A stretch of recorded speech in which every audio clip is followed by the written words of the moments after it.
Aleykümselam, hoş geldiniz. Nasılsınız, iyisiniz inşallah? Ne için gelmişsiniz?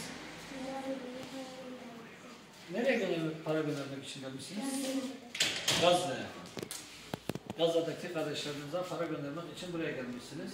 Umut Erdoğan'a vermek için. Umut Erdoğan'ı da inşallah Allah'ın izniyle onlara ulaştıracak. Sen ne getirmişsin? Yani, Para getirdim. ne parasıdır bu? Bursluluk. Bursluğun parasıdır. Yani o aldığın bursluk parasını onlara gönderiyorsun. Allah-u Teala senden razı olsun. Allah-u Teala sizi yetiştiren ana babalardan razı olsun. Sizi salih ve salihlerden eylesin inşallah. Tamam, teşekkür ederim. Sen de ver. Senki neydi? Harçlıklarını getirdin değil mi? Tamam. Ben de. Sen de harçlıklarını getirdin. Ey Allah-u Teala sizi muhafaza etsin inşallah.